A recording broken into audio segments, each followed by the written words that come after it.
So guys, for today's video, isang earning app, no, pag-uusapan natin, or website. Free lang to guys.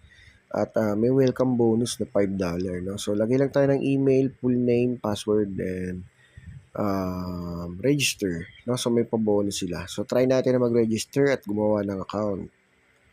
So yan guys, legit nga, no. May $5 tayo rito na balance. Pangalan pala nito is Pixpol. Yan.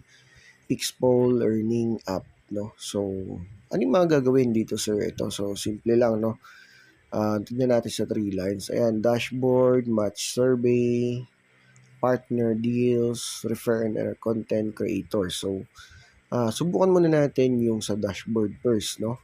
So yan, ito na yung sa first dashboard at meron tayong $5 dyan na makikita nyo.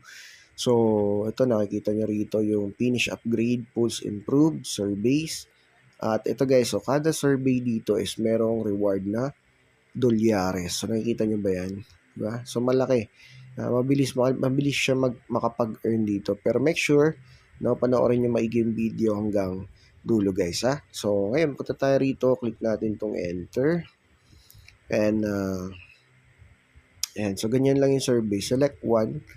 Babasahin nyo syempre, which type physical activity do you enjoy? So yan, syempre running, or pwede sa'yo kung anong gusto mo, no. Yan, weight training. So select one lang, no.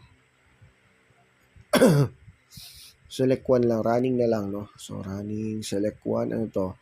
Do you follow any specific dietary guidelines? So select one, yes.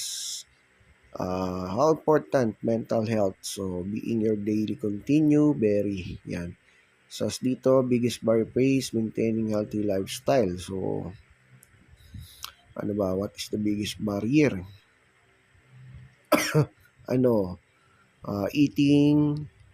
Eating not healthy foods. Bahala kayo guys na kung anong gusto nyo ilagay. Madali lang survey dito. So tingnan, tapos agad natin. To. So hindi ko sure yung sagot kasi hindi ako masyadong magaling sa English umintindi. Ayan. So submit survey, ganyan lang siya kasimple. Ay, select one. Ano ba to? 5 more. Ayan. Okay, so submit.